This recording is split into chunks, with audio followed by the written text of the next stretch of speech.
Sa exclusive interview ni Direk Ramsey, aminado siya na nangangapa siya noong mag-shooting ulit siya ng pelikula na kasama sina Zainab Haraki at Beauty Gonzales. Ang tagal nga kasi niyang hindi umarte mula noong nag-asawa siya o naging magjowa sila ni Ellen Adarna. Pero base sa napapanood ng kampo ay parang hindi naman, parang mas gumagaling pa nga yata si Direk ngayon. Nakitang-kita sa kanyang mga mata ang acting. Sabi nga ng mga nakapanood, mukhang mahigpit din o matindi rin ang laban ni Direk para sa Best Actor ngayong Metro Manila Film Festival. Aminado si Direk na hindi niya teritoryo ang horror kaya nahirapan talaga siya, pero super saya siya noong marinig mula sa nanay niya ang mga papuri. Siyempre kasama ni Direk ang misis niya, ang mga magulang niya, at ano nga ba ang reaksyon ni Ellen habang pinapalabas ang eksenang nakikipaglampungan siya kina Beauty at Zainab. Anyway, kay Beauty nga ay hindi masyadong matindi ang landian moment nila, hindi tulad kay Zainab na may kagatan, patungan at kung ano na pang eksena sa ibabaw ng kama. Pero ang tanong, kanino nga bang eksena mas napalakas ang kurot ni Ellen? Direk, kasi yung entry para sa MMFF, ang Kampon, di ba? Twice ka nang nagiging best actor ng Film Fest, di ba? Meron bang may hamon ba sa'yo ito? Dito, yung role mo dito sa Kampon, na na-stress ka ba na baka mamaya ganito at ganyan? Meron ba? Hindi naman po nasa stress kasi never naman ako gumagawa ng project para makuha ang best actor. I just want to deliver yung role ko.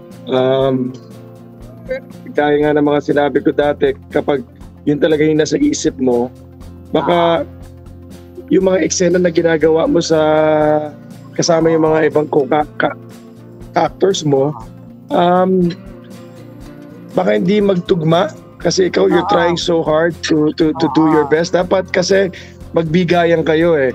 And kahapon lang po namin napanood yung premiere and puro pagpupuri ang binigay sa akin ng press. Ang ganda na review, Direk. Yeah, kasi matagal na ako di umaarte. Kala ko parang sumasakay ka lang ng bisikleta pero hindi pala. Yung first 2 weeks na talagang na-shock talaga ako. Parang ano ba to, nagkasakit ako. Parang yung sabi ko, tama ba itong ginagawa ko? Marunong ba akong umarte? Kasi tinanggap ko itong role na to dahil super challenge kasi hindi ako tumatanggap talaga ng horror. So first time ko talagang horror. So sabi ko, sige, gusto ko tong challenge na to. So hindi ko alam kung nagpo-perform po ako. Yun nga there was a time na sinabi mo na magpapahinga ka muna sa pag-arte at tinupad mo yan. Nag-concentrate ka talaga sa pamilya mo. Ano ang unang dahilan? Ba't tinanggap mo itong Kampon? Well, alam mo naman to, Nay, I'm a man of my word. Bago mag-pandemic, nung si Chris Aquino pa dapat ang gaganap na leading lady ko dito, tinanggap ko na tong project na to at si Attorney George, hininang ko po yan. Malakas sa akin yan parang ikaw. So ako, sabi ko kay Ninang, kung gusto mo talagang gawin ko to, may konting give and take tayo. Like hindi pwede talagang sunod-sunod yung taping ko. Ito nakalatag tong mga days na hindi ako pwedeng mag-taping kasi may mga naka-schedule para sa pamilya. Sabi ko, kung kaya nating mag-adjust ng ganito, gusto ko gawin yung project kasi sinabi ko sa before the pandemic na gagawin ko to. And yun, good planning, good organization, nagawa namin. And actually, to tell you the truth, Nay, this is the proudest I've been sa lahat ng mga pelikula. Oy, nakakatuwa naman. Romel, it's your chance. Direk, congratulations. Kamusta naman katrabaho ang best friend ng asawa mong si Ellen? Wala bang kailangan? Beauty! Best friend, diba? Alam mo, Mel, exciting at the same time nerve-wracking kasi may bed scene kami dito. So parang sabi ko, oh my God. It's the hardest thing I've done in my life. nakikita ko si Beauty at yung asawa niya si Norman dito sa bahay. Tama. Tapos gagawa kami ng eksena na gano'n. So kagabi talagang pagdating ng eksenang yun, hindi ko alam kung anong mararamdaman ko. Kinukurot ko si Ellen. Si Ellen natatawa.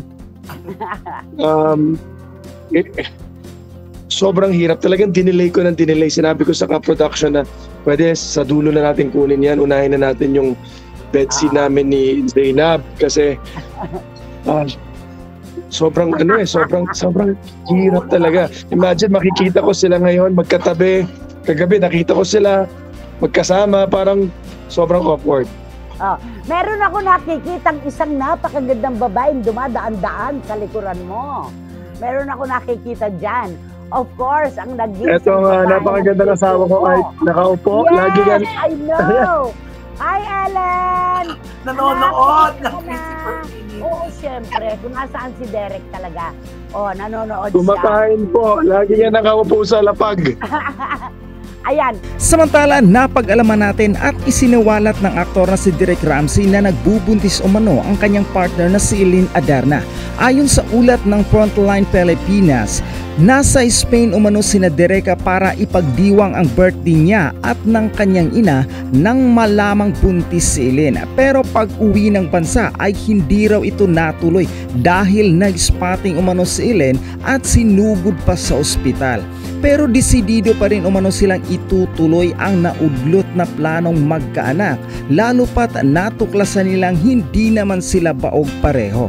Sasamantalahin ko na ang pagkakataon, Derek, Siyempre, hindi kayo pinalad ni Ellen sa pagkakataon mo ito para mayakap ang sarili niyong binhi. Di ba? Nagkaroon siya ng miscarriage. Pero sabi mo nga, hindi pa panahon, hindi in God's time, darating din. Anyway, meron naman kayong tig-isang armas na anak, di ba? Paano mong tinanggap anak yon? Yung ganong galing kayo ng Spain, pagdating dito, doktor agad ang punta nyo. Di ba? Alam mo, Nay, kakaibang feeling talaga. Never ko naramdaman yung, hindi ko nga ako masabi kung lungkot hindi ko ma-describe, Nay, kasi sa sobrang happiness na nandun kami sa Spain for my mom's birthday, lahat ng mahal ko sa buhay, from family to friends, magkasama, sabay-sabay namin nalaman. So super extreme joy. Tapos the next day, nagkaroon na siya ng spotting and biglang fear naman ang pumasok. Tuwing pupunta sa banyo si Ellen, may dugo pa ba? May ganito, ganyan. Talagang non-stop. And then to finally realize, kasi pagbalik namin, yung realization na talagang natuluyan na nagka-miscarriage si Ellen. Lutang na lutang ako. Really super lost ako. Wala talaga akong planong i-share sa publiko. Pumunta ako sa press con ng Kampon. Kala ko nga nung araw na yun, 3 ang press con ko. Sinabi ko nga kay Ellen, malilate ako kasi 3 ang press con ko. Pagdating ko doon, sabi niya, 3. Nandito na lahat ng press. And then, bago ko pa nga mag-umpisa yung press con, so, tagal ko nang hindi pumapasok sa industriya. So, nakita ko yung mga familiar faces. Hi, hello. Sa sobrang lutang ko, nakwento ko na.